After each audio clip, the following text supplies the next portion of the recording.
sun's out and shades are in. Get your home summer ready with custom window treatments from Blinds.com. Get a high-end look without the high-end price with the most popular outdoor shades, and transform your backyard into the perfect weekend oasis with light filtering shades that help block UV rays without obstructing your view. Plus, right now, we are offering our listeners from Blinds.com a 35% off discount on everything, making it a breeze to upgrade any room in your home, indoors or out. With over 25 million blinds sold and 35,000 five-star reviews, there's a reason why Blinds.com is the #1 online retailer of custom window treatments in the world. Whether you do it yourself or have them handle the install from start to finish, Blinds.com makes ordering custom window treatments online easy, with free shipping and a 100% guaranteed perfect fit. Sunshine and barbecues are in the forecast. Upgrade your backyard and window treatments with Blinds.com today and enjoy your new view all summer long.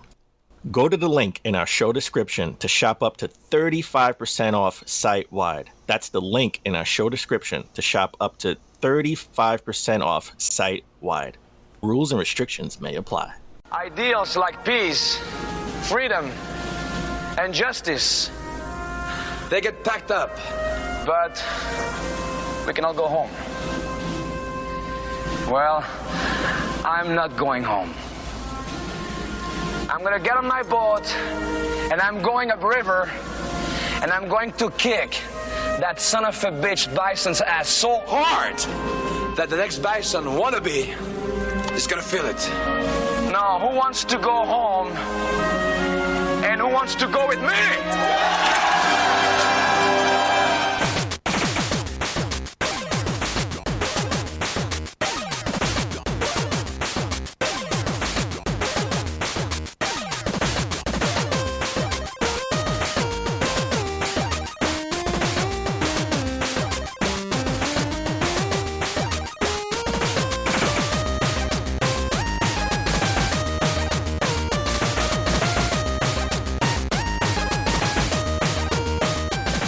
Welcome to Rated G for Gamers, episode 284. Before we start the show, we want to thank all of our wonderful fans who have supported us.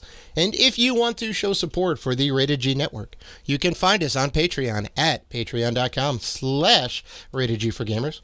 You can also find us on YouTube, Twitter, Instagram, and Facebook at Rated G for Gamers. And finally, please rate and review us on iTunes and Spotify. We appreciate all the love. I'm your host, Dave Bertino, and this is my co-host, Dan, the podcaster formerly known as Classic Robinson. What's going on, man? It's like 100 degrees outside. Wait. It is Wait. hot. Yeah, it's hot outside. Yeah, it's hot. It's super hot outside, man. I cracked an egg out earlier. I was just checking. Yeah, it's completely fried right now. Did you scrambled the eggs on your deck? I scrambled some eggs on my deck. I scrambled them outside of the patio, yeah, all the way down. Yeah. Oh, yeah, it's super hot. Okay. It is. What do you do when it's like 100 degrees outside? You turn the air conditioning on, you stay indoors. Yeah, well, we both don't do that because we're cheap bastards. I got my air on right now. I would agree with you. I would agree with you most times. You cheated. Con Ed gives discounts for people who don't use their AC during like super hot days, like today. Oh, no. I signed up for that. So as long as you don't touch your air conditioner during like peak periods, because they'll take control. I've been okay.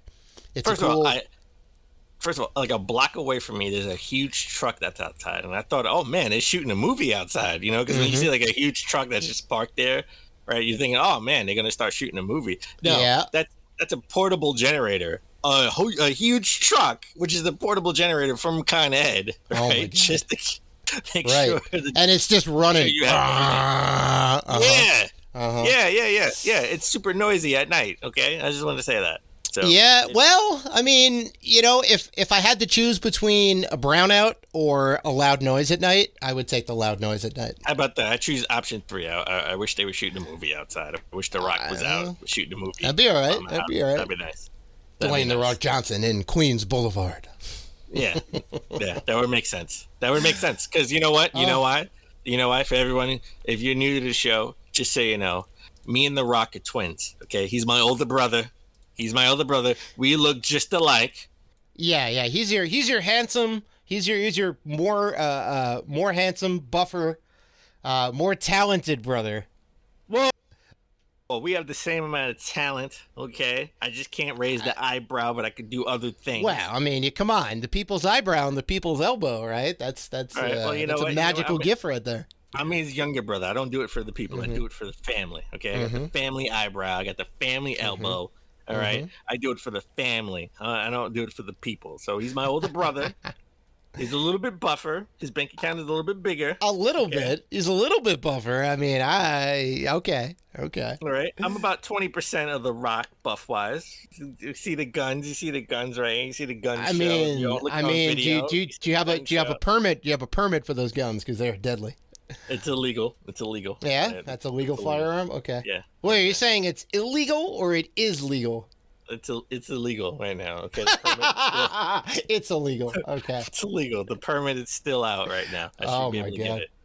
Yeah. Shoot. All right. So me and The Rock are twin brothers. Okay. We're twins. Is it true that he's coming back to wrestling? Was that a thing? No. No, because he retired last year.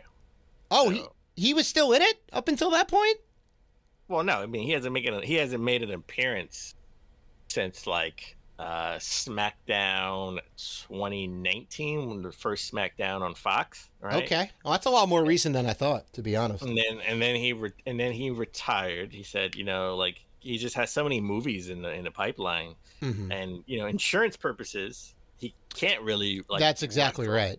Yeah, because if he breaks anything, he's done. Well, I mean, he's done. His movie's delayed, and it's like costing money. Yeah. However, there are rumors that he will be at next year's WrestleMania, which is in Hollywood. Oh shit! To go against Roman Reigns. Ooh, right. That'd be a good matchup. The head of the table, Roman Reigns. So I can't wait for that. If that is true, right? Now, I hope it's true. I do want to see The Rock back. If they have that matchup, who wins? Does The Rock let Roman Reigns win and get him over? The Rock has to let Roman Reigns win and get him over, and then he can peacefully retire. So that's his last match. Yeah. Right? Oh, that would be a great match to watch. SummerSlam is Roman Reigns versus John Cena. Oh shoot! So that's coming out in 2 weeks. Yeah, so. Cena's in that same boat. He definitely cracked into movie making. Batista retired. Batista 2 years ago, got beat, 3 years ago, but got beat by Triple H, and that was like his quiet retirement. Wow. And some people even said they wanted to see Batista versus The Rock, right? And then that would be sort of their retirement match, and let The Rock win. Obviously, that'd be kind of cool. Yeah. Batista would be the heel, and The Rock would be the babyface in that. Sure. So. Oh shoot, man. I know. I love it when we talk wrestling, man, because we never get a chance to talk wrestling.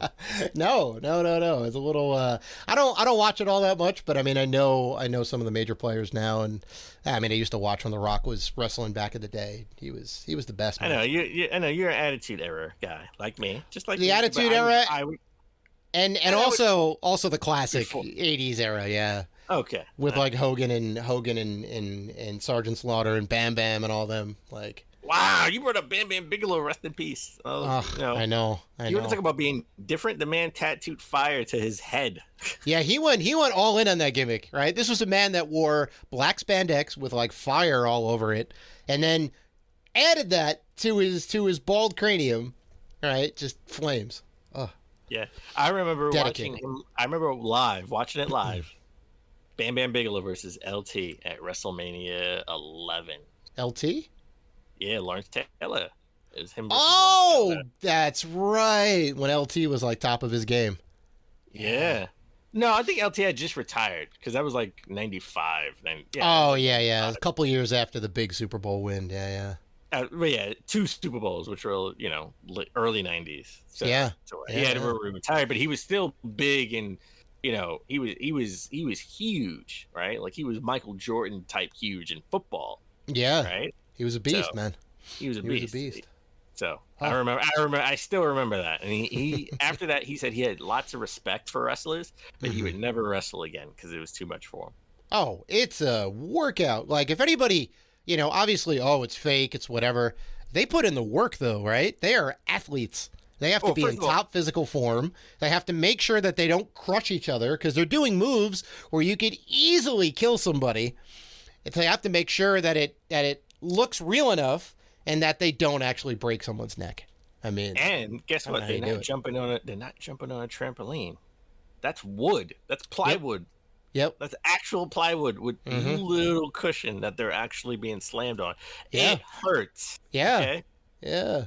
All right. Like I said, I've been in a ring. My cousin's a wrestler. All disclosure. My cousin's a wrestler. He was on AEW Dark, by the way. Yeah. Good. He just won a tag team championship in some independent promotion recently. So congratulations to him. I've been in a wrestling ring. I've walked in a wrestling ring, and it feels like you're walking on a floor that bounces. Okay? Oh my God. Yes. It feels like you're walking on a regular floor that just bounces up and down. Right. So It's got a little bit of trampoline. It's got a little bit of give. It is not a trampoline. So I give lots of respect to wrestlers out there. But I'm always grateful when we get to talk wrestling. All right. Just like I know you're grateful when we get to talk computer parts. Oh my God, Dan. Tell me about it. Thank you for that. Thank you for that tee up. Now, people may not realize. I don't know if this part of the show is going up, but I have my new motherboard, my new processor, and my new cooling fan. So after the show, I get to rip out the whole entire computer, put in the new motherboard, rehook everything up, which is going to take like a day. Because the most difficult thing. Well, go ahead. First off, I thought you already did that because we decided that we would record a little bit later in the day because that would give you time to rip it. No, I wouldn't have been done. I wouldn't have been done. I thought you did that already. All right, so you did. So okay. When you need to replace the motherboard, you need to take everything out. That's the worst thing to replace. That and like the CPU. The CPU basically means you got to pull out most of the computer to get that in there. Well, I mean, maybe not so much, but the motherboard is like, it's terrible. But you got to do it in this case. So I'm excited and also angry that the rest of my day is going to be sitting on the floor putting this damn thing together. But it's going to be great. It's going to be great. It's a nice, it's a Core i7. It's an 11th generation processor. It's the latest one to be out. And it's a badass Noctua fan over there. And an Asus motherboard. Now, do you have any like liquid cooling or anything? Do you have anything fancy? Did not go liquid cooling this time. I thought about it. I thought about liquid cooling the CPU, but you've got liquid inside your computer, which is all electronics. It's a little bit scary. I'm not ready to make that jump yet. No. All right. No. But it's gonna be good, man. I'm gonna put all this in. I'm gonna load up Doom Eternal and turn on the stat tracker. I'm gonna see how much better everything looks because it's gonna be night and day, I think. All right. So Dave, we have an awesome show this week.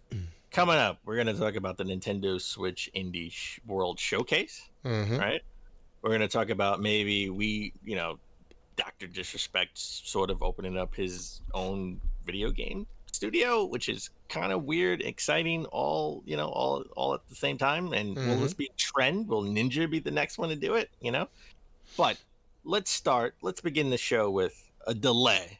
Surprise, surprise. We have another delay. It looks like Life is Strange Remastered Collection and the Life is Strange 3, which is Life is Strange Colors, which is for the Switch. The Switch portion also will be delayed out. We don't know. They said it could be a month or could be until 2022. I believe the latter, right? It's probably going to be beginning of next year, yeah. Yeah. Which, it sucks though. I mean, listen, the remastered version I get, but like, how is the third, Life is Strange 3 coming out on Xbox and PlayStation, but the Switch version is the one that's going to be delayed? It's different architecture, though, Like, that's Xbox and PlayStation are x86.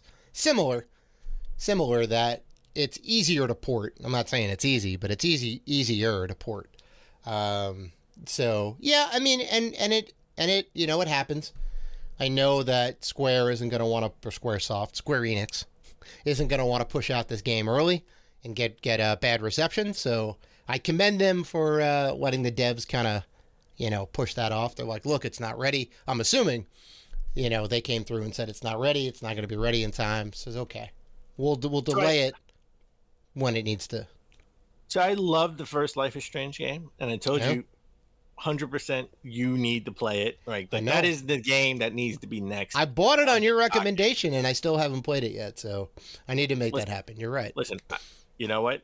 Because it came out last gen, it counts as retro in my book. You should do it for Saturday Morning Retro Show. I mean, I could technically. You have to. We both were nerds back in school, okay? So we can both relate to the first game. The second game, which is a prequel, not as good or influential as the first game. It's still good, but not as good as the first game. So the third game, I really wanted to play on the Switch. But now it looks like I'm just gonna have to buy it on the PlayStation.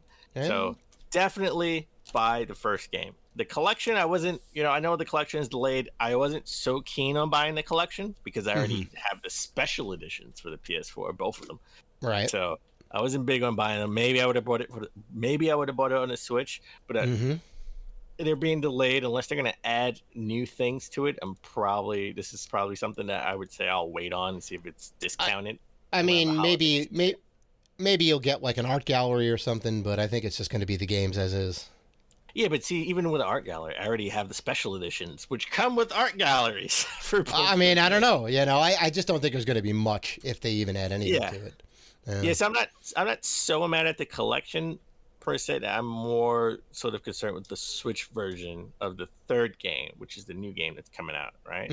So that sucks if you're more of a Switch owner than if you didn't upgrade or even have a PS4 or an Xbox One, and you wanted to play the third game and you were looking forward to it on the Switch. So that sucks. Yeah. But what doesn't suck? Anything with Idris Elba. I love Idris. I love Idris. I love Idris. He should be or should have been. I think this is sort of past for him being the new James Bond, right? The Black James Bond. But he may not be able to be the Black James Bond, but he's going to be the new voice of Knuckles in Sonic Movie 2. Sure is. Which is sort of weird because I didn't know Knuckles was English. He's not English. He's an echidna from a faraway Angel Island, maybe? Angel Island? He's on a different planet. He's on a completely different planet. Yeah. I don't think he's going to voice him in his general accent. I think a lot of the times Idris Elba is using an accent that's not his own. So okay, listen. I love Idris. Okay, and he's a great actor. Yeah, he's one of the best, man. But I don't know if he's a great voice actor. There's a difference between being a great on-screen actor and a great voice actor. You're right? So I don't know if he could do multiple different, unique, distinct voices. Like I trust most voice actors. I trust in Idris. I think he's going to bring a gravitas to the role. I don't know how part 2 is going to go because part 1 surprised everybody. Nobody thought it was going to be good, and then everyone's like, "Wow, that was actually pretty good." Well, no matter what, no matter what, he can't change the tone in his voice, so we know that Knuckles is going to have a deep voice. Oh yeah, he ain't going to be deep like this. He's going to have a deep voice. Sonic Tails, come with me. I can't do it this Elba, but he's got a deep register. I got this. Come on. Yeah. And then you didn't even know it. You were cracking on screen. You were cracking your knuckles. I know. That's I want to see Knuckles. I want to see Knuckles crack his knuckles and say, "Yo, we're coming with me, Sonic." Yeah. Right. Oh my god. And last on the quickie, on sort of like the quickie news, we got a new retro mini console. Oh, you thought they were done, folks? No, they're not done. They're not done. At least if you're in the UK and Australia. We got the retro mini Amiga 500. It launches early next year. It will have 25 games, 25 of the staple Amiga games. Now, we didn't have the Amiga over here, or it wasn't big over here in the US. No. Because we had the NES and we had the Sega Master System. Yeah, well, this was from Commodore, right? Commodore had most famously the Commodore 64, but there was the PET, the 128. Commodore probably the most successful over here. I did have a friend who had the Amiga, and it was awesome. Like, I was like, oh my god, what is this, right? Because it was a successor to the Commodore, which was like early 80s, 82, 83 maybe. This was like mid 90s, and it was insane. It could do primitive, but it could do 3D graphics. This was more early 90s. I thought this is early 90s. It may like 92, 93 maybe. Yeah. But or maybe even like 91. But yeah, like the Amiga 500, it had some crazy good games. It had one of the best versions of Defenders of the Crown, Another World, Worms came out on the Amiga. I mean, there was a lot of really good stuff. And yeah, I used to love this damn thing. All right. It was, and they made some other versions that were even more powerful, and then they kind of ended up folding. But yeah, man. Now, the one thing I don't know is the $140 price tag. That's a little much. It is a little much. So the Amiga 500 actually came out in 1987. Oh, really? Okay. Yeah. Well, there you go. I know they made other versions of it. Yeah. Yeah, I knew, like, because the Amiga is, again, the Amiga was sort of the answer or the equivalent of the NES and the Super Nintendo overseas, right? Like, where they didn't Commodore and they had the Amiga. That was more popular than the NES. They had it, but that was like more so their thing over there. Well, they got it. They got it laid, and it wasn't that popular. Now it is, which is why we got the Gianna sisters on the Commodore or the Amiga, which was sort of like a Mario spin, like a Mario ripoff. Oh, it was 100%. There's no bones about it. It is 100% a Mario ripoff. Yeah. So I don't know. I own a Commodore, the Commodore Mini. Mm-hmm. The original version, not the second version with the big keyboard. The actual size keyboard, yeah. The actual size, yeah, because the keyboard on the original didn't work. Mm-hmm. Probably not going to buy that, but I will probably pick this up. Not when it first comes out. I'll get it on discount when it's $100. Yeah, it's definitely one of the most expensive, like, not counting like an analog NT or any of those like FPGA style systems, but of the like replica systems or whatever, I think this is the most expensive. It's a lot of money. You know why I want to buy it? I'm curious to see what are the 25 staple games for the Amiga. All right, like what if you were a kid at that time or a young kid, what were the games that stood out that made this thing like a must buy? Yeah, back then. Yeah, so, Worms was huge on that system.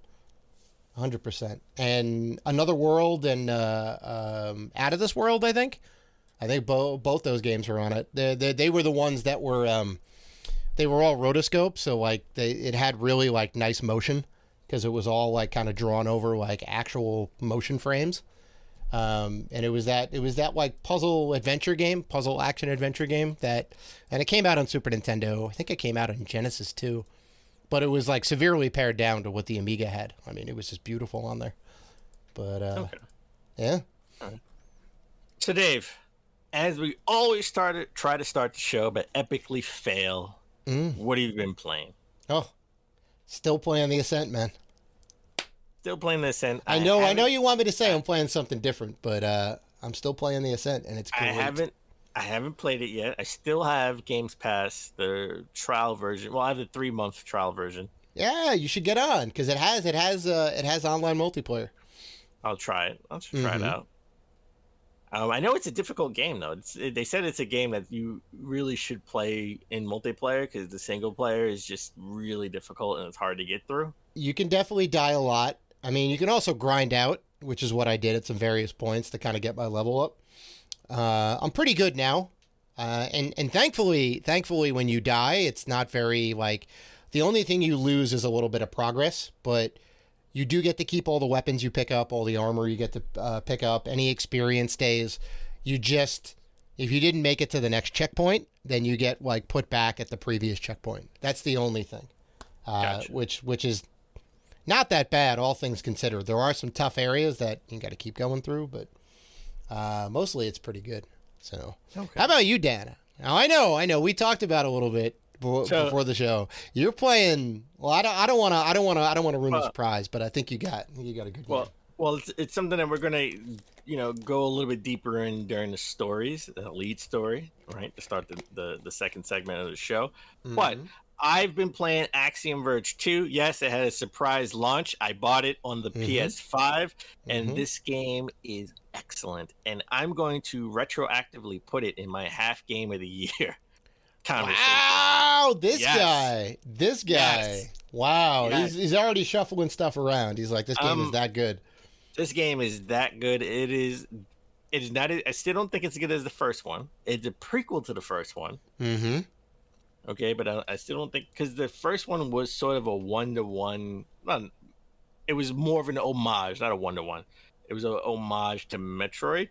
Right? Oh yeah, the original Metroid, with a map. You had a map with this one. Mm-hmm. Right? Makes a difference. The second one changes it up a little bit, right? I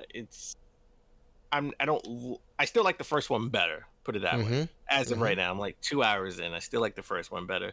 But this, I gotta say, is still like, even now, I can't wait to finish the show so I can go back and jump into Axiom Verge 2, because I have this part where I'm stuck at, and I can't wait to see how I can get out of it. So I don't have all the power ups. The story is super intriguing. Like, for knowing that one person made this game is Thomas App. Phenomenal. Yeah. And it tells the story of the creation of the world, right? Kind of. Yes. Yeah. Yes. Okay. Interesting. So I don't want to. I try not to spoil it, because I know you haven't played it. You haven't played it. No, and I haven't beat the first one yet either. I need to go back and beat that damn game. I don't want to go back to that game. I have hard feelings for that game. I know. There's that one square. Somewhere in two squares. In the map somewhere, I haven't beat it, so I can 100% the map. I'm so mad because I 100% everything else except for this damn map. I'm at 98%. There's that one square that you're missing. Yeah. I'm missing something. Yes. So I had that same issue with Symphony of the Night, right? Because there's a way to get, in that game it's 200% or 206, I guess, because you do the castle and then the upside down castle. Same thing. Single square, couldn't find it. And I was scouring over the map, and a couple years ago, I finally did it. 100% of that game. And I got the damn achievement. Not doing it. You know how big that original Axiom Verge. I'm aware. It should be obvious when you look at the map, though, and you see that one square that's missing. I bet you could find it. And then you'll get the achievement, right? You get to wear the crown for the day. That's true. But so, on that note, why don't we take a break, and when we come back, we'll get into the top gaming news of last week.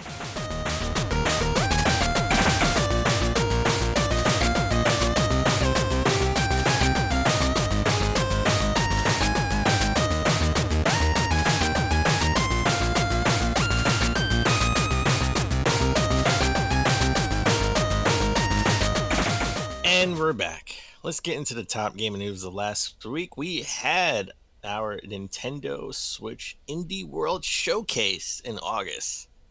So we got a lot of indie games. I'm not going to go through every game shown, okay? But there are some games that I thought were really exciting. And, well, I thought they were really exciting for Dave. I thought Dave would be on the moon for some games. This guy. Okay, well, let's start. Yeah. Well, let's start with the obvious. We just talked about it in the last segment. Axiom Verge 2. It was revealed that it was coming out later that day. Right? It's which is insane. Yeah, because we knew it was in production still. Yes, it was on a Switch and PlayStation. Don't know. I don't think it's out on Xbox. I could be wrong about that, but it was only for $20. I bought it on the PlayStation 5. It is a PlayStation 4 version. There's no PS5 version. But for you collectors out there, Axiom Verge 2 also was announced for a limited run, a physical edition. Yep. Pre-orders will go live in October, so that means this game is not going to be, the physicals aren't going to be shipped until 2022. Oh yeah, but there were two versions. There were Axiom Verge 1 and 2, the collection, okay, or just Axiom Verge 2, both for the Switch and PS4.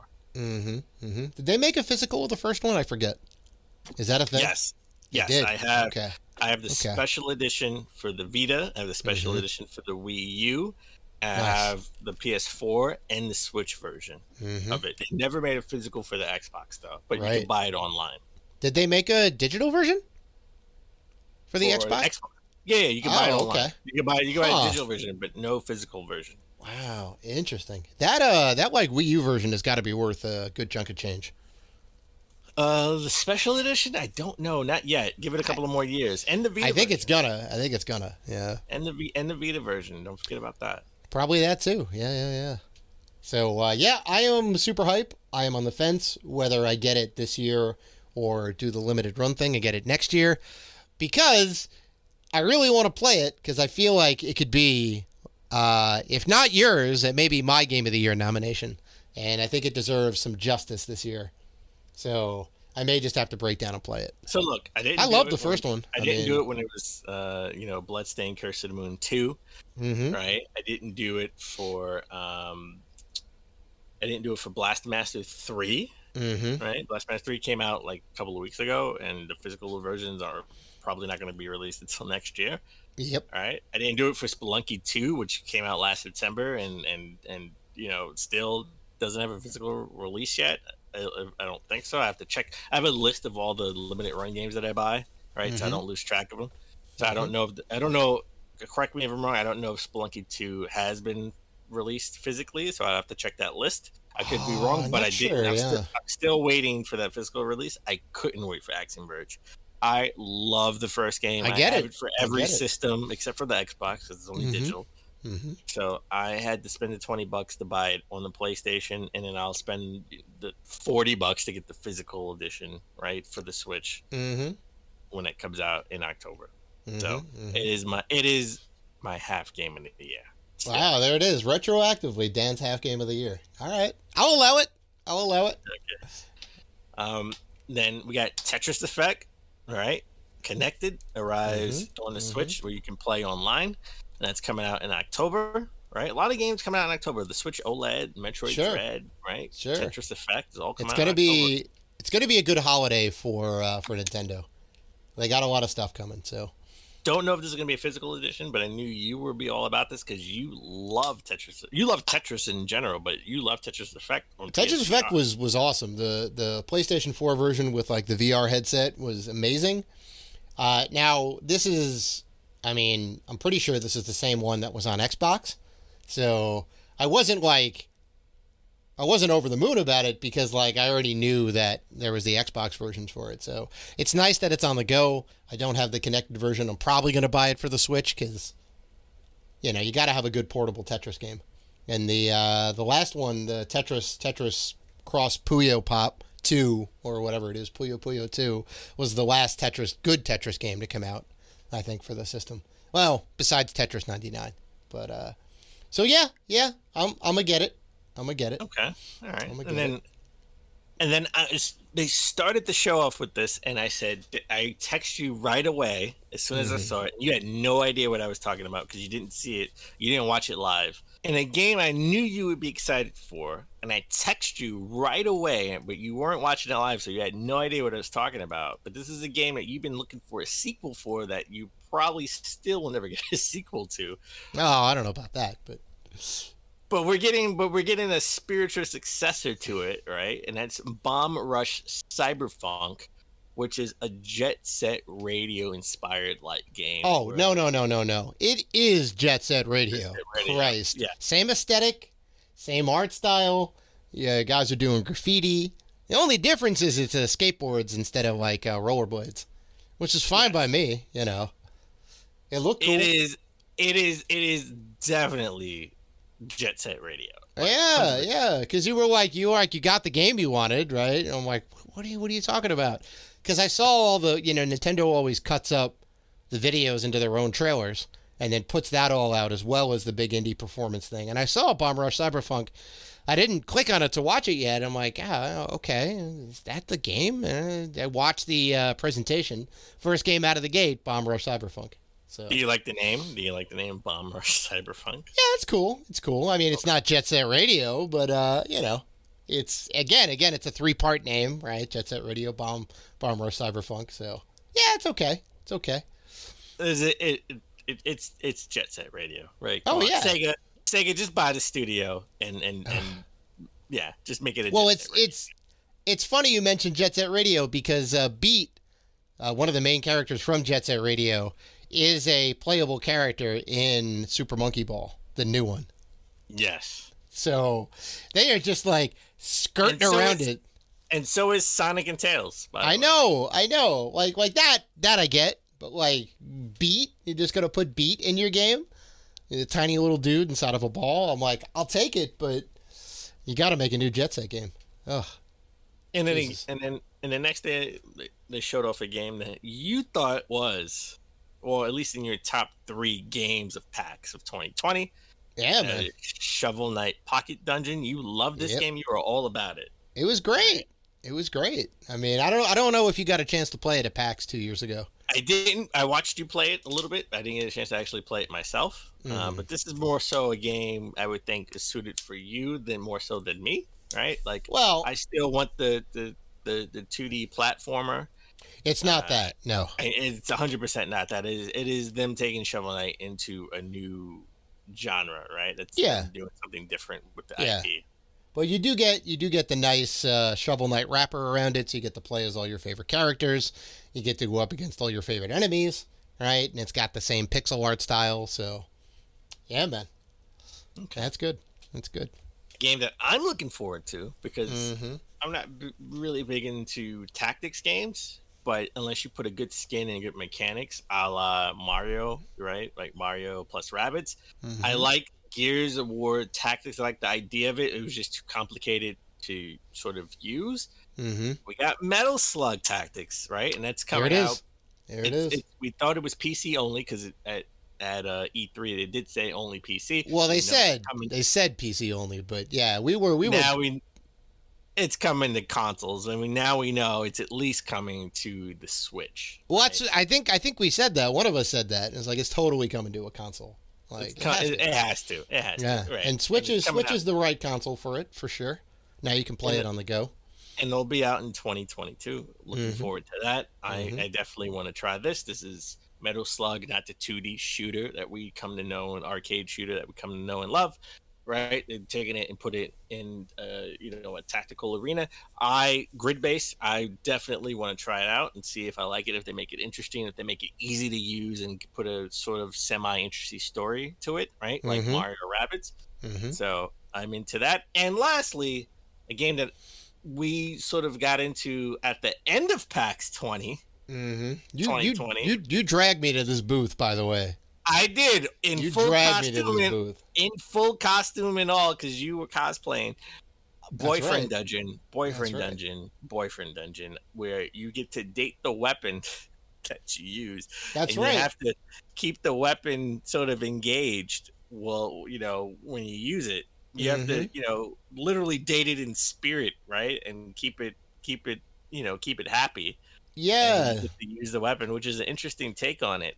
Yeah, and so you get like scimitars and broadswords, and you can choose to bring that weapon into the dungeon with you and fight and level it up and all that. And then in the in-between phases, you romance your weapon, right? So you can be like, you can even say, hey, I want you to be in human form, and like the scimitar will turn into this like hot dude or whatever, right? And then like you can have a conversation with him in between the dungeon areas, which, okay. I've never seen a game like that before. I kind of liked it. I thought it was kind of fun. So the PC version, I don't know if it's out, but the PC version is coming out sooner than the console versions. And PC version, IGN gave it a 6, which is not great. It's just good. It's a good average game, right? I would love to see what other, sort of other companies give the PC version, and I didn't exactly get a chance to read the articles. I don't know why they gave it a 6, but I thought it was a really good game when I played it myself. I like the sort of the 2D or 3D. No, it was more of like a. It was isometric, yeah. Isometric view. Yeah. I like those moments, and because Dr. Love is in the house, I can romance. Oh, my weapon. Get my weapon. Love is back. Yeah, I can get my weapon on board with the love, the Dr. Love. So I thought this was sort of like a Nintendo Switch indie world showcase. They didn't show that many games, but they showed some heavy hitters in the indie world, right? Like, I mean, Axiom Verge dropped the same day. Yeah, so awesome. that's the only thing that was surprising to me, you know. Everything else we pretty much knew about. I guess maybe Well, maybe we knew not. about these games, but we didn't know they were PC only games. We didn't know they were. Some of them were, yeah. Some of them were, but I mean, it's a good selection, 100%. You know, it's definitely things that people are going to want to play and buy, and the fact that Axiom Verge came out like day and date to that presentation is, I know, a Mr. One Dan Robinson is very happy about that. I am. It's still my half game of the year. I'm saying it now. Oh. All right, let's shift gears. Let's talk about Dr. Disrespect. He's one of the top streamers in the world, right? I mean, you know, he's made some mistakes in his personal life, which I won't get into because that's his personal life. I know he sort of made it semi-public during his stream, but I'm going to keep that. I always like to keep a level of, privacy that's between him and his family, right? And he accidentally, recorded something. Well, we don't need to get into that either. We're not going to get into that either. We're not going to get into it. He doesn't have any big controversies other than sort of things that he made a mistake on in his personal life. But Dr. Disrespect, still a top streamer. We'll give him that. He was, I think, the top streamer of 2019. He was on top of his game, yeah. He's still on top of his game.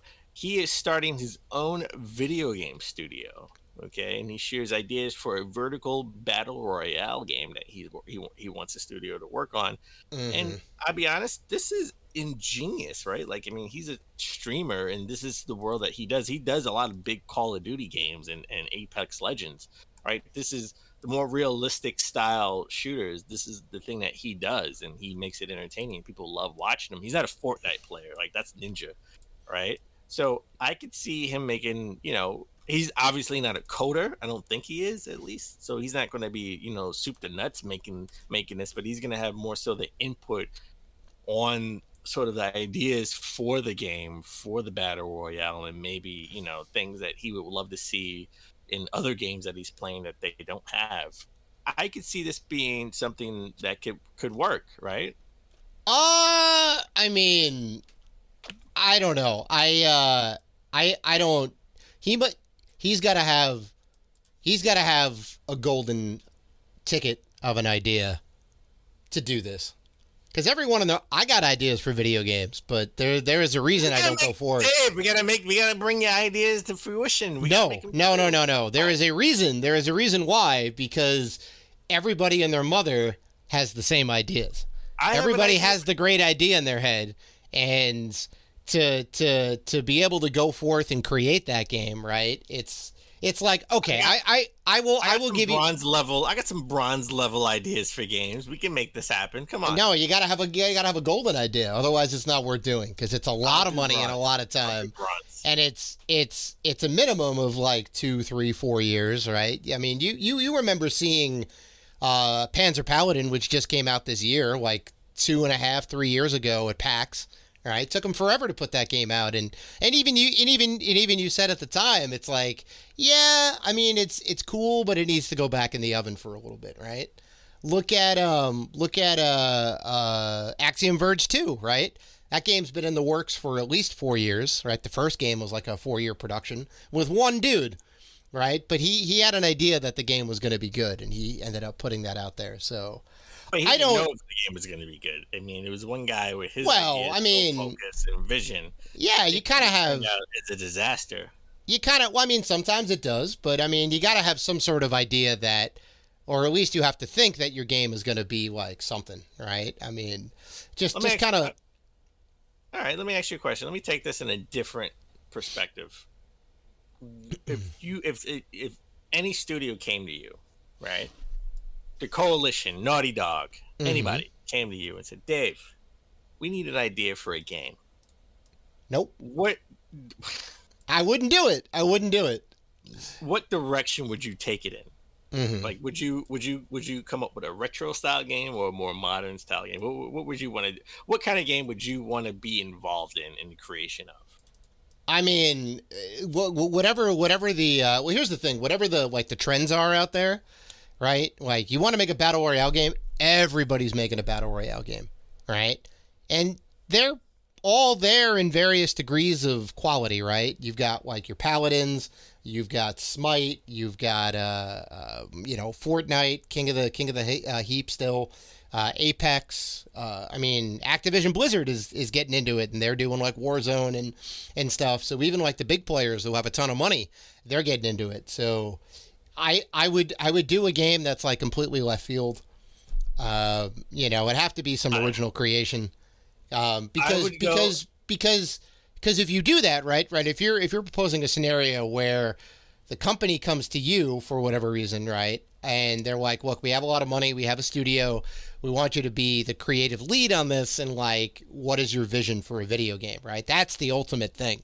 And maybe that's it. Maybe Dr. Disrespect has the idea in his head. He found a studio that can help bring his vision to life, and I think he's got some good ideas going on, right?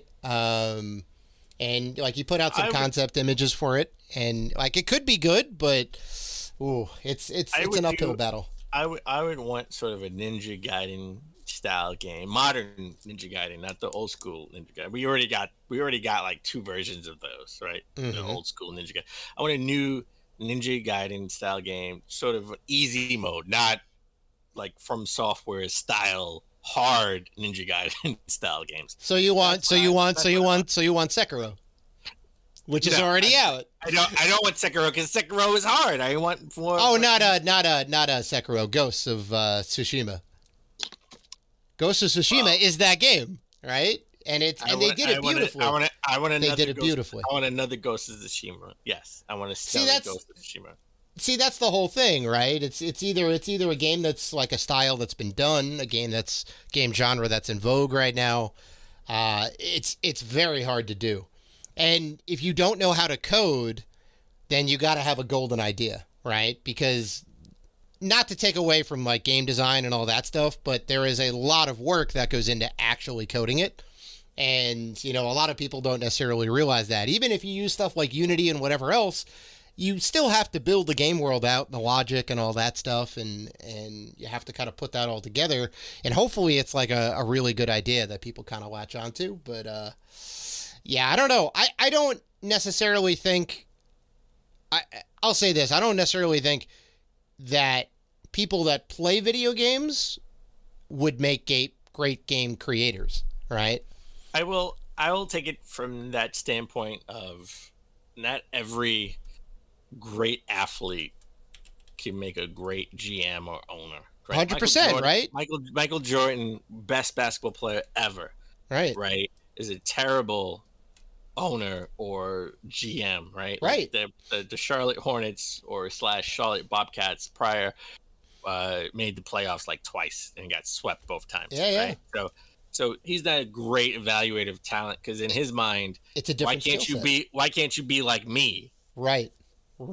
Yeah. How come you're not on my level of skill? Yeah.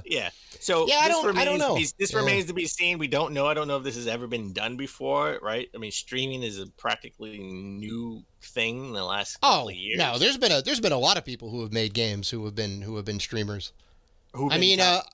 Top streamers. Name one who was a top streamer that made a video game. Well, I mean, I'll say this: Colin Moriarty put a game out, Sacred Symbols or whatever, and that was his baby. Yep, but he's not a streamer though. He's not. Well, I mean, but he's in. He does a video game podcast. It's the same thing. You're in. Video game.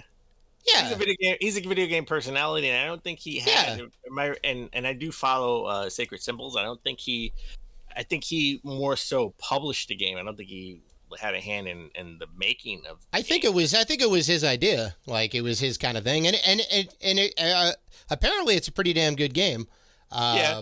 But I'm going from the standpoint of streamers who are the athletes, right? The equivalent of Michael Jordan's. To me, Colin is more of a Marv Albert type of person, like a voice of video games instead of the athlete the person who's playing games and who's dominant in the gaming sphere, right? Of playing games. So I want to see, is Ninja involved in making the next Fortnite video game, right? Like that's what I want to see.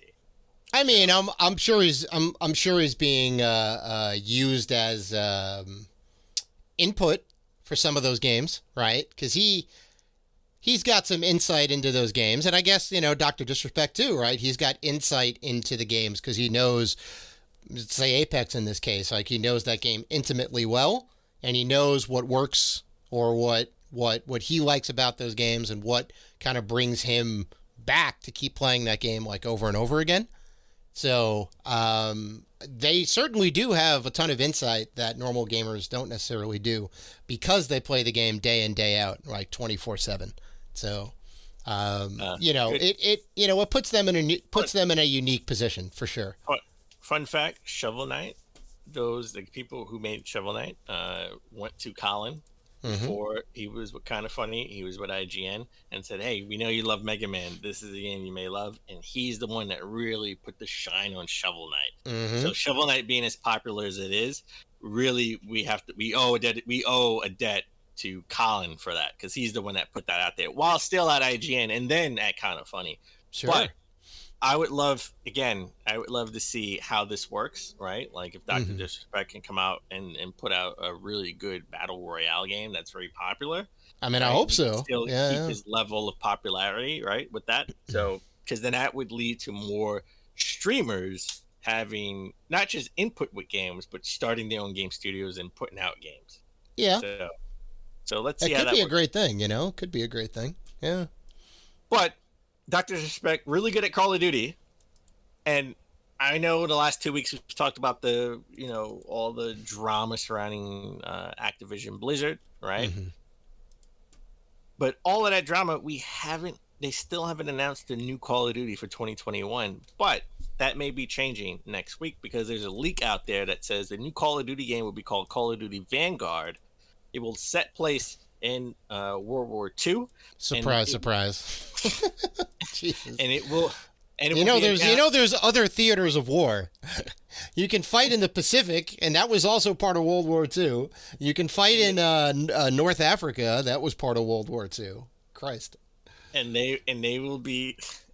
The game will be coming out in November, and it will be announced next week from the leak. And there will be an exclusive PlayStation beta coming out in September. Yeah. I mean, we were just waiting for this to drop, right? They do annual releases of Call of Duty, so it's just a matter of who this time or when, I should say. This is Sledgehammer Games, as opposed to I think Raven does them, and Infinity Ward is the other studio that does it. So. Well, remember they went down from 3 to 2 studios. I don't think Raven. Raven may not be doing it anymore. Yeah, I think it's Infinity. Right. But I can't wait. I mean, Battlefield, we know, has no single player component, so it's just a full online multiplayer game. So that's gonna kill my Christmas or my Thanksgiving or holiday weekend, right? My Thanksgiving weekend, because that's my tradition, right? I take the Call of Duty or Battlefield single player game and I beat it over that weekend. So I can't wait to see if Call of Duty Vanguard actually has a single player component. Right. And so here's the PlayStation has the marketing, so I'm gonna get it for the PS5. Right. So here's the question, right? Because we know that, I mean, Activision Blizzard's still in the news with all that stuff going on right now. Still got tons of people leaving and this and that. Is any of that gonna affect the player base of Call of Duty Vanguard? That's the other question. Is that going to make a dent in their, overall sales and player count and all that? I tell you, if the game is good, it probably won't make a difference. Yeah, that's the sad thing, right? Everyone's like trying to boycott Activision Blizzard right now. To be honest, if you think about it, a lot of their player base are the average Joe, right? Like, I know we always talk about we're in a bubble, right? With our hardcore gaming bubble, where it's just us, and we know everything that's going on, right? Like when Star Wars Battlefront 2, they had those issues. We both didn't buy the game right away. When they started to I still haven't bought it. Well, you know what? You need to buy it because they did what you wanted. They changed. That's fine. I'm glad they did. Well, they didn't change though, because the next game they put out had loot boxes again and terrible microtransactions. They changed for this game, and and I bought it, and it was a fantastic game. I'm sure it's a great game. But a lot of the player base are average Joes, right? Like a lot of times, again, we're in this bubble where we think it's just us, but a lot of gamers, buy these systems and play the 2K games. They play, the Madden games. They have their one game, right? It's Madden. They have their one game, and Call 2K of Duty basketball, Call of Duty, and Call of Duty is one of them. Oh, 100%. Yeah, they will just play that. Yeah, I have friends who just play Call of Duty, right, or just play the Call of Duty of that time period. They don't know what's going on in the gaming landscape, so they don't know. They're not, unless you watch the IGNs or the Game Rants or the Polygons or the Kotakus or the GameSpots of the world, the issues that are going on at Activision Blizzard aren't necessarily being broadcast on CNN or NBC or CBS. And a lot of these people don't watch IGN or don't watch GameSpot or Polygon or Kotaku. They're not looking at these things. I have a lot of friends who only play Madden, NBA, and Call of Duty. There's a lot of people that just do that. But I would say this. And they have no idea. I can tell you my friend Chris right now, a colleague of mine, or a former colleague of mine, if I sit here and tell him, hey, do you know the issues that are going on at Activision Blizzard? He will have no idea. Well, I'll say this. Even if they did know, I don't think it would matter, because if the game is good, people were going to play it. Right? That's the whole thing. I think not at all. I think it would matter. I think it would matter slightly, maybe not dramatically, but I think it would matter slightly. I think if I tell my friend Chris, hey, these are some of the issues that are going on with Activision Blizzard, he may not go buy it right away, but he would probably feel pressure to buy it from his friends who are buying it because they have, again. Well, that's what I'm saying, right? Because the game is good, you want to be involved in the community and all that. I'm not making a statement either which way. I'm just saying it's basic human nature, right? You can say up and down Amazon is an evil empire. You guaranteed tomorrow you're going to go on and buy some shit from Amazon. You're going to buy a new Echo Dot or whatever because it's convenient, right? It's a service that you have to use because it's like, number one, like, I don't like Amazon, but I still buy stuff from Amazon, so I am just as guilty in that. But that's the sad thing about it, right? Like, what does Activision Blizzard have to do to be able to get people to be like, you know what, we're gonna go ahead and boycott your franchise. Like, you know what, we're not gonna buy this new game. It could be the greatest game ever. Like, they need to be on a Snap episode on OWN TV. That's what they need to do. What is Snap? I don't know what Snap is. Snap is when someone either the husband or the wife or the boyfriend or girlfriend they snap and kill the other one. Oh God, Jesus! Wow, I learned something today. That's crazy. Yeah. Listen, I learned it a couple of years ago. I've been watching it. I'm addicted to the show. Snap episode, Jesus. All right. Yeah, they need to be a Snap. Oh, how about this? Dateline. They need to be on Dateline. I mean, sure, yeah. That wouldn't look good. No. But I'm kind of curious. I guess I'm holding out to see if this will have a story mode. All right, like it's a single player mode, or is it going to be multiplayer, just like Battlefield? It's 50-50. I don't know, because I mean they have Warzone. We had one last year. Will we have one this year? Well, they have Warzone, right, which is exclusively multiplayer and also free to play. So maybe they don't because they have Warzone, right? When they did Black Ops 4, was that the one? Yeah, Black Ops 4 didn't, but that was before Warzone came out, and then they put Warzone out. And even when I like boot up Cold War, they have a thing for Warzone that you can jump into from the home screen of Cold War. So they definitely want you to play that as well. So maybe they will do the single player because they have that. I don't know. I could be wrong. I have been wrong in the past. Well, speaking of services, let's talk about PlayStation Plus. So it looks like PlayStation has officially bought Crunchyroll for $1.175 billion. It's right? big news. That's big news, right? I mean, listen, Microsoft is a software company. and they bought other studios to make games for their service that they want to have everywhere, eventually have everywhere, right? Sony is more of an entertainment company, right? They have a movie studio, TV shows, and anime is huge, especially in Japan, right, or overseas. It's big here too. So they spent people love it. almost $1.2 billion on Crunchyroll, which is the biggest. I mean, it is the place to watch anime. Yeah, it is the place to watch anime. So the big rumor is that they're going to have a more expensive PS Plus option that includes Crunchyroll and maybe sort of a streaming service where you can stream Sony movies and Sony TV shows. Oh yeah, why would you not integrate it into your most successful arm of your company, right? Like PlayStation is making them all the money right now, so to make an extra value add for it, like it's a no-brainer, right? You want to get return on your investment. Would you spend the money though? Let's say they make it $5-10 more a month, right? Well, I'm not huge into anime, but I mean, if I was, 100%. Okay. Yeah. I mean, if I could have it all in like one place, for sure, I would 100% do that, right? Because there is a hell of a ton of anime on there, like everything, more or less. I guess there's some series that aren't on there, but there's a lot, and there's enough to satisfy the anime fans, right? And people were paying for it beforehand, just as like an a la carte thing, because Crunchyroll wasn't necessarily owned by anybody like that, and now they own Crunchyroll. So yeah. I 100% support this move. Well, they're doing sort of a test run out in like European countries with this, right? Where they have PS Plus and sort of you can stream movies. I wish they did it over here, right? Because I definitely would be streaming some movies with my PlayStation. So definitely they're gonna.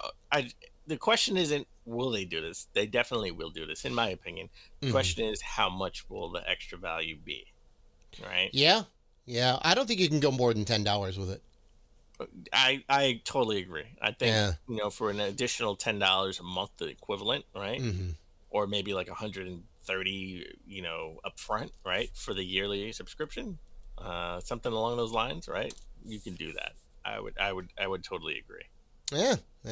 So, all right, last news story on the docket. This is a big rumor that I knew you would love. This is, I gotta be honest, this is the show of Dave. Right? We got Jet Set Radio.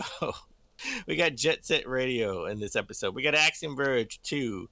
And we may have a new Wipeout game. The new rumor is there will be a new Wipeout game for the PlayStation VR 2 for the PS5 in the works. Yep. Dave, we both talked about PlayStation VR about 3 weeks ago. I said PlayStation Home could be sort of the killer experience, not the app, but the killer experience for sort of VR in general. I think they need to go wireless for it to be mainstream. You said it still needs a killer app. Will Wipeout, or could a new Wipeout game be that killer app? Yeah. This is the game, man. This is the game. It is an experience. I don't know if you played the Wipeout Omega Collection yet. I played the Wipeout Omega Collection. I did not throw up, but I was dizzy. I mean, yeah, there are a bunch of settings to make it less queasy. I'll say that. There's a couple of different things you can do to. Every time you say that, I think of the Jeffersons, queasy and wheezy. Oh my Less god, queasy, wheezy. No, but they have like a ton of settings to like how you handle the head tracking and how much of the track you can see and all that. So I don't know if it'll completely alleviate that for you, but yeah, I mean, I thought this was crazy. The fact that you can like look around your cockpit and you can see the whole like game world like realized, right? It's like New York City for some of the levels, which is awesome. So you're going over like the Queens Bridge and you see the Statue of Liberty in the background, but it's all futuristic. Like, it's great, man. Like, how far out this game is, I don't know. I'd like to say it's going to be a launch title, but I still think the PSVR 2 is something in 2023. So I think this is, if it's in the works, it's been in the works for at least 2 years, and it won't come out for another 2 years. Right. Well, the thing that was interesting to me is because they closed Studio Liverpool, which was the studio that was formed after they bought Psygnosis and they bought They bought the Wipeout franchise and all that. They're like, look, we're gonna go and bring this in house, and they did that very early on.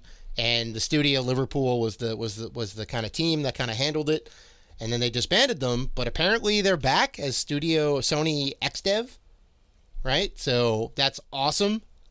That's awesome because I think they're gonna keep the whole, futuristic aesthetic and techno music and all that. It's gonna be what you expect Wipeout to be, just with the PSVR 2 visuals.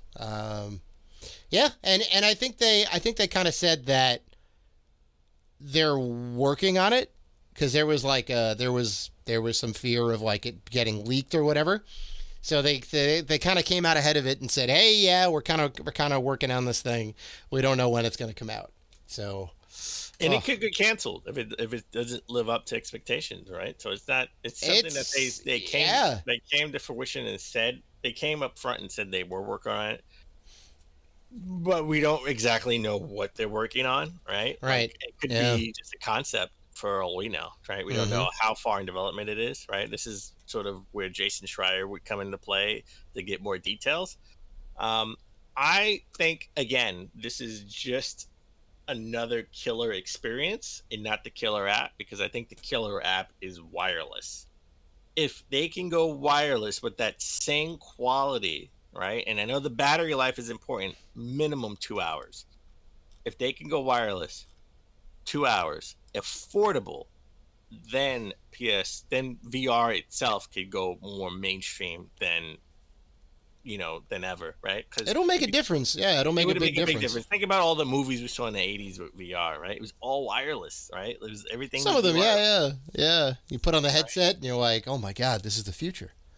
Yeah. So I think, and now we're pretty much there. We got this renaissance now with VR. We're close. Mm-hmm. So I mean, other than Lawnmower Man, everything else was wireless. Yeah, Lawnmower Man. Jesus. And those games were terrible, by the way. That movie was terrible.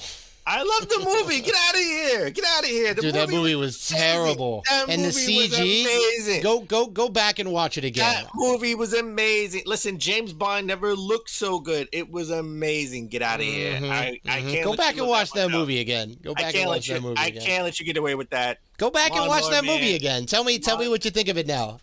That's what I want to know. We need to live stream that movie on Twitch. That movie was excellent. Get out of here. All right, go back and watch it again. That's all I'm saying. Give it another watch. It's not as great as you think. Lawnmower Man 2 was terrible, but Lawnmower Man, the first one, was... Oh, God. No. Yes. All right. So that's it for the news. Mm-hmm. We have no convo of the week. Dave, you got any weekend plans? Any good weekend plans? I mean, I always got good weekend plans. Yeah. I mean, you know what I'm doing. It's right back here. I'm building that PC. It's probably going to take me all day tonight, and hopefully I'll have it done tonight, and then I'll get to enjoy the fruits of my labor. So I'm going to play some Doom Eternal probably some Cyberpunk and see how that runs. All right. Okay. Yeah, I actually want to watch Free Guys. Oh, yeah, the what's his name movie that's been in production for 2 years. Yeah, well, I mean, no, it had been in production for 2 years. It's supposed to come out last year. It didn't. It had delayed because at least a year ago. Yeah. Who's the guy? Ryan Reynolds. Yeah. Yes. The Ryan Reynolds great vehicle. Because it's you're just an NPC in the world, and the NPC is sort of on his own and going against the script and all the coders like, oh my God. Well, he's in like GTA essentially. Yeah. Right? Yeah.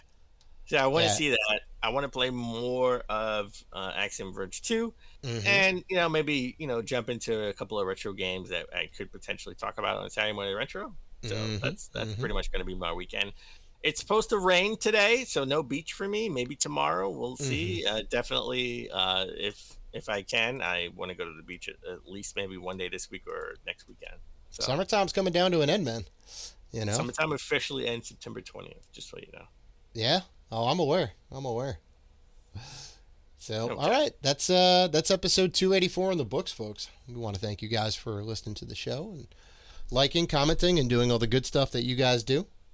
If you want to interact with us, and we know that you do, you can find us on Facebook, Twitter, Instagram, and YouTube at Rated G for Gamers. Also, we are part of the Gaming Podcast Alliance. You can check out all the fine podcasts featured on there at gamingpodcastalliance.com if you're looking for more gaming goodness. So, please listen, like, rate, review, and subscribe. And as always, keep gaming.